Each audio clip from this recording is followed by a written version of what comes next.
Ya, kita ingin juga mendapatkan paparan informasi ke belakang dan tentunya beberapa hari ke depan juga dari Pak Guswanto.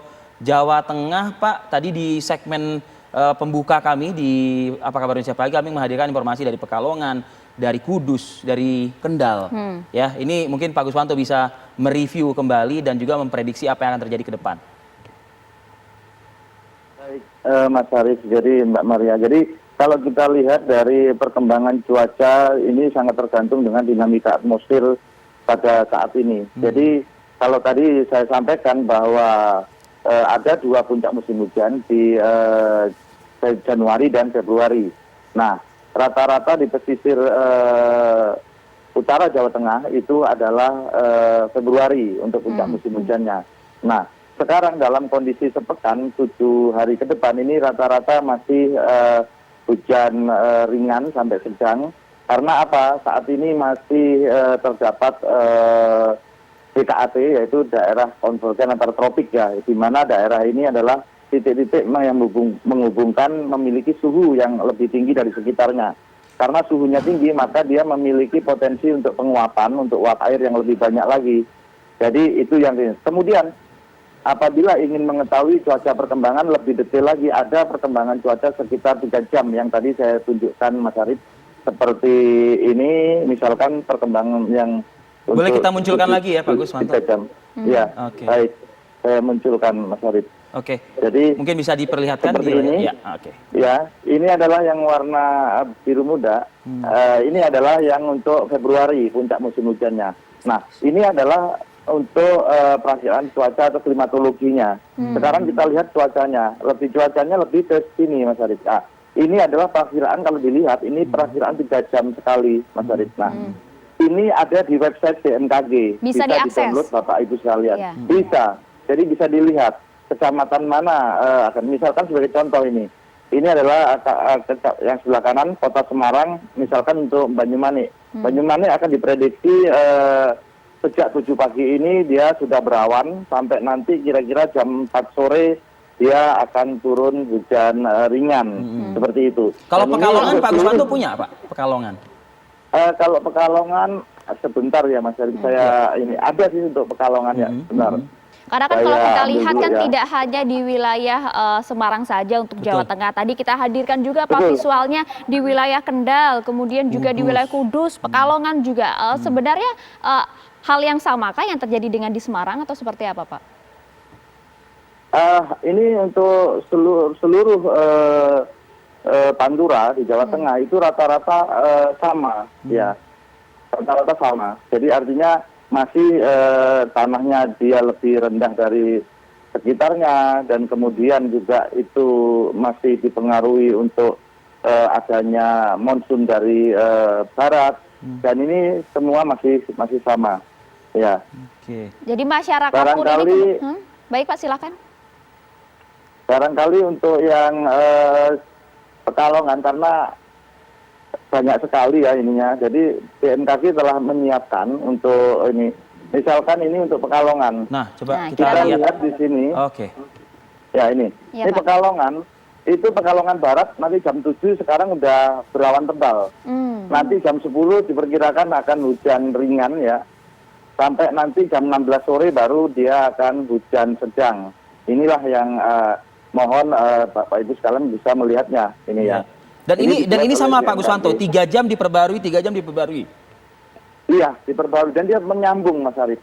Menyambung. Begitu selesai tanggal 7 jam 7 pagi Senin jam 8 besok akan nyambung lagi. Demikian. Pak, kalau misalnya kita lihat tadi jabaran Anda tidak hanya di Pekalongan saja tapi juga sama halnya dengan yang di Semarang, ternyata intensitas hujannya akan mulai meningkat dari sore ke malam ya Pak? Iya. Betul, jadi rata-rata kalau kita lihat daripada curah hujannya itu meningkat sore lah, jam-jam 1 sampai nanti hingga malam. Iya, tapi intensitas Seperti itu dengan catatan sedang ya ternyata ya Pak Guswanto ya? Iya, ya perlu diperhatikan Arif, memang sedang, namun kondisi tanah saat ini di seluruh Jawa itu sudah jenuh.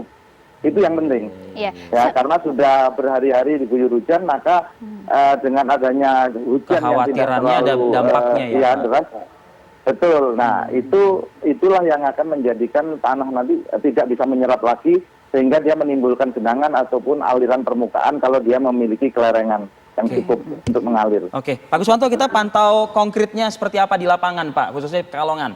Ini ada kontributor kami, Edi Mustafa ya. Edi, pantauan langsung dari lokasi Anda di mana dan kondisinya saat ini? Baik, Mas Sore, Mbak Maria dan pemirsa, saat ini kondisi banjir di Kota Pekalongan sendiri ketinggian masih hampir 1 meter. Untuk cuaca sendiri saat ini kondisinya mendung, dibarengi beberapa tempat sudah mulai turun hujan tapi belum terlalu deras. Begitu, Mas Sore. Oke, sesuai dengan informasi yang tadi Anda dengar juga dari BMKG, pagi ini sudah ada tanda-tanda berupa mendung. Awan sudah mulai Awan sudah tebal. mulai pekat dan lain sebagainya.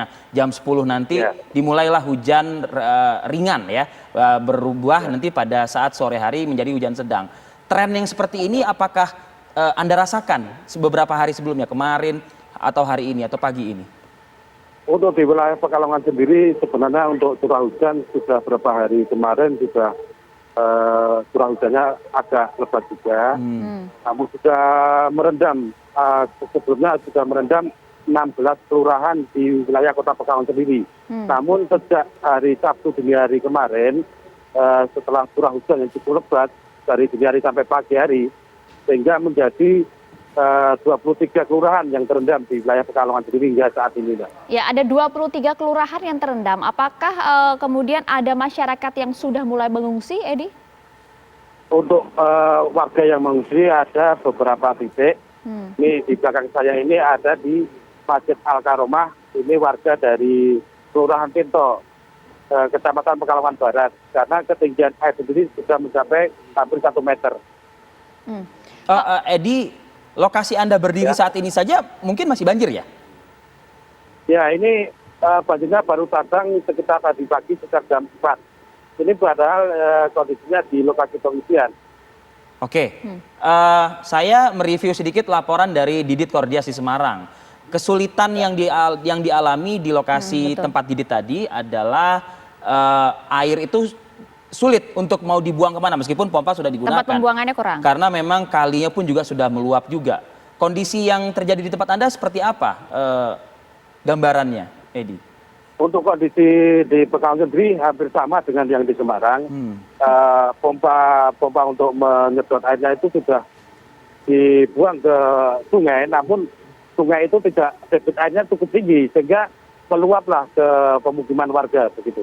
Adakah tanda-tanda juga yang Anda dapat dari pemerintah setempat ya, daerah setempat, bahwa kondisi tanah yang dikhawatirkan sudah jenuh tadi, sebagaimana tadi BMKG mengingatkan kita semua begitu, Edi? Untuk di wilayah Pekalongan sendiri, informasi dari BMKG sendiri, setiap tahunnya itu adanya penurunan tanah sebanyak 6 cm per tahun, ada penurunan tanah. Sehingga banjir setiap tahun pasti tergenang di wilayah Kota Pekalongan ini. Yang kemudian juga sempat diperbincangkan oleh masyarakat luas adalah kemudian terjadinya banjir berwarna merah di wilayah Pekalongan ya. Nah, bisa Anda jelaskan dan bagaimana kondisi saat ini, Edi? Kondisinya kemarin itu memang kondisinya sebagian itu berwarna merah karena ada obat pembuatan batik. Karena di situ kompleks pengrajin batik.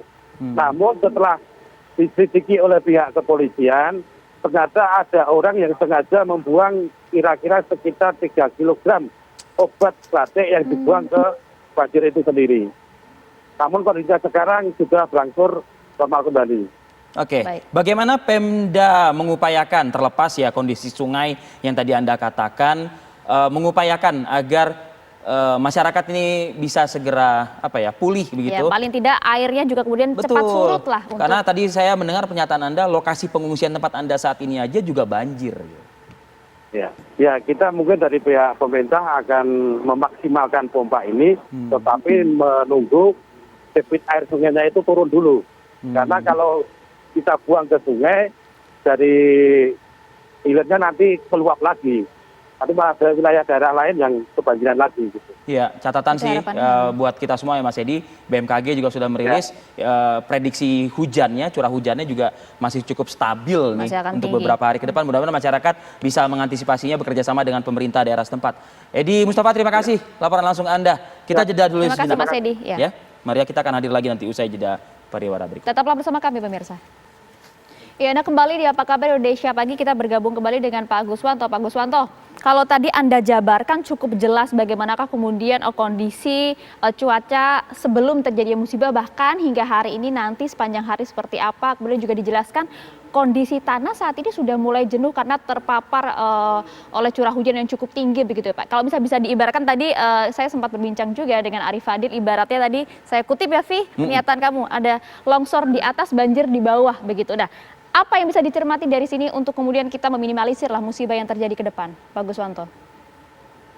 Baik, terima kasih Maria. Jadi yang perlu dicermatin adalah sekarang bagaimana perkembangan cuaca itu sendiri, kita lihat update-nya bagaimana tiap hari. Jadi kita mengupdate cuaca itu 7 hari, kemudian 3 hari, ada 1 hari, dan ada yang terbaru tadi adalah 3 jam. Kemudian ada juga yang no casting dari data radar. Itu semua kita open di website BMKG. Itu yang pertama, harus kita monitor perkembangannya. Yang kedua adalah bagaimana kita sebagai masyarakat harus menyikapi bahwa di samping cuaca, kita harus mengenali lingkungan. Lingkungan seperti yang tadi disampaikan, bahwa kalau lingkungan kita di bantaran sungai, kemudian kita tinggal di dataran tinggi, namun kelerengannya itu cukup terjal dan tidak ada land use-nya, itu juga perlu kemudian termasuk juga kita tinggal di mana, yang tadinya harus ada resapan, kemudian berapa persen tidak ada resapan, itu juga akan mengakibatkan untuk aliran permukaan. Kalau kita tinggal di pesisir, sebaiknya kita juga melihat bagaimana tinggi muka laut. Tinggi muka laut ini juga sangat penting, karena tadi saya dengar dari Arif, beberapa lokasi dikuras, dipompa, tetap kembali lagi. Karena tinggi air di laut dengan yang di darat sekarang itu sama. Itu yang menyebabkan sehingga air itu lama surut. Seperti itu. Ya, kayak Pekalongan aja tadi. Kan Edi Mustafa, kontributor kami kan menyebutkan setiap tahun itu turun 6 cm gitu loh Pak Guswanto. Ya, mungkin kalau penurunan tanah nanti dari stakeholder lain atau kawan kami yang bisa menyampaikan tentang kondisi penurunan. Memang penurunan tanah itu memang disebabkan bisa intrusi air yang tadinya terisi air, dia tidak ada. Kemudian dia menjadi kosong sehingga bisa terjadi penurunan seperti itu. Oke, Pak Guswanto, kita melihat nasional Pak, karena pemirsa, saudara-saudara kita tentu juga mengharapkan adanya paparan informasi secara nasional, Ya, secara perbaruan data lah ya. gitu. Mungkin Pak Guswanto punya datanya untuk kita. Baik, Mas Arif, saya sampaikan di sini ya. Jadi kalau perakilan cuaca untuk saat ini itu sangat tergantung sekali dengan dinamika atmosfer baik global, regional maupun lokal ya. Saat ini kita mengetahui bahwa di tahun ini kita masih dipengaruhi oleh fenomena global La Nina. Kemudian di tingkat regional itu ada gangguan atmosfer berupa gelombang Kelvin, Rossby maupun monsun barat maupun NGO, dan satu lagi adalah IPCZ atau DKAT. Di sini yang saya sampaikan sebelah kiri di layar itu adalah DKAT pergerakan. Saat ini bulan Februari dia berada di jauh di selatan Indonesia. Sehingga ini kalau kita hubungkan sebelah kanannya bahwa pusat-pusat uap air itu di sini, di garis ini. Nah, Januari, Februari. Artinya, nah, inilah yang akan nanti, artinya bahwa dengan adanya suhu-suhu yang cukup tinggi di daerah itu, maka mengakibatkan penguapan itu akan menjadi uap air sehingga nanti bisa turun sebagai hujan, sebagai pusat-pusat untuk konvektif. Nah, di sini ditambah aliran angin dari monsun barat ya, mengalir di sini. Kemudian kalau kita lihat sebelah kanan ini di streamline itu mudah untuk melihat bagaimana titik-titik untuk terjadinya hujan. Yang pertama kita lihat di sini ini ada low, tekanan rendah, pasti di Australia ini muncul hujan. Yang kedua adalah siklon di sini di sebelah utara ini. Yang ketiga yang agak rumit sedikit lagi dilihat adalah daerah perlambatan kecepatan angin maupun pertemuan kecepatan angin. Di sini kita lihat pergerakan angin itu berkurang. Ya, ke sini ada daerah pertemuan di Aceh ini. Titik-titik itu yang juga harus kita curigai atau kita waspadai sebagai pusat-pusat untuk konvergensi untuk terjadinya hujan. Kemudian ini untuk perakiraan dari BMKG untuk 7 hari ke depan, Mas Arif, Mbak Maria, kita lihat tanggal 7 Februari sampai tanggal 12 Februari. Yang perlu dilihat adalah di sini adalah yang warna-warna merah. Iya, Warna-warna merah itu dia hujan sangat lebat ya sampai ekstrim. Kita lihat. Nah, kemudian kami wilayahnya apa itu? Bisa ya? Wilayahnya apa itu, Pak? Yang merah. Ya, wilayahnya banyak. Di sini kalau kita lihat di sini kan tanggal 7 itu di Banten ada, di Jawa DKI ada, Jawa Tengah ada. Nah, kemudian ini juga Jawa Timur. Kita lihat perkembangannya. Ini juga tanggal 8 Jawa Timur. Kemudian ini Jawa Tengah nanti tanggal 9 ya, tanggal 9 ini juga Jawa Tengah, tapi udah ke tengah ya, tidak di pesisir utara lagi. Ini juga tanggal 10-nya juga masih udah ke tengah. Kemudian di sini tanggal 11 itu juga sepertinya malah ke tengah dan ke selatan. Kemudian kalau kita lihat kembali, Mas Arif, lebih ini adalah dengan probability yang kita tingkatkan. Jadi di 7 Februari dengan adanya peta yang probability kita tingkatkan dengan potensi di atas 50 mm itu terjadi Jawa Timur dan Kalimantan Utara. Ini kita lihat di sini. Jawa Timur ada di sini nih. Ini kita waspadai. Kemudian di 8 Februari ini Jawa Timur masih konsisten seperti yang tadi saya sampaikan di peta sebelumnya dan Sulawesi Selatan. Ini prediksi 3 hari untuk daerah yang kita probability-nya kita tingkatkan menjadi di atas 60%. Artinya seharusnya yang Bapak sebutkan itu wilayah atau provinsinya bersiap-siap lah gitu ya maksudnya ya. Mitigasi ya. Betul. Nah, mitigasi ya. Ini Mas Arif, ini adalah kita buat juga namanya perakiraan cuaca berbasis dampak. Ini tanggal 7 Februari sampai tanggal 8. Nah, di sini kita lihat Mas Arif, Mbak Maria, ada yang berwarna kuning dan ada yang berwarna coklat tua ya, ada yang merah-merah, tapi merah tidak ada ya.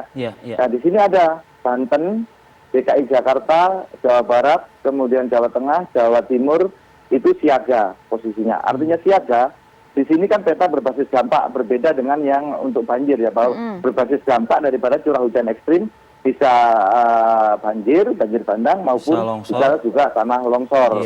Nah, kemudian ini juga ada di web BMKG, bisa dilihat. Kalau ini saya sampaikan provinsinya. Kalau di sana di web BMKG itu interaktif, bisa diklik, dia akan lebih detail maksudnya menuju ke kecamatan. Betul, jadi hingga ke tingkat kecamatan ya.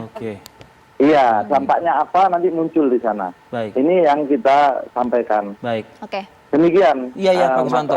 Cukup komprehensif sih kalau misalnya masyarakat sudah sudah melek, sudah terbiasa dengan apps gitu ya, dengan aplikasi atau dengan website begitu ya. Artinya masyarakat, pemerintah daerah bisa saling bekerja sama begitu untuk memitigasi dampak bencana sebagaimana tadi yang kita lihat bersama. Ya, tadi sudah dijelaskan beberapa hari ke depan khususnya untuk tanggal 7 hari ini dan juga tanggal 8 masih banyak area-area dengan warna merah, artinya masih ada cuaca yang cukup ekstrim beberapa hari ini untuk wilayah Jawa Timur dan juga Jawa Tengah begitu ya. Terima kasih banyak Pak Guswanto. Terima kasih banyak ya Pak Guswanto informasinya bersama atas kami waktu Anda di pagi ini. Apa Kabar Indonesia Pagi. Sehat selalu untuk Anda. Terima kasih.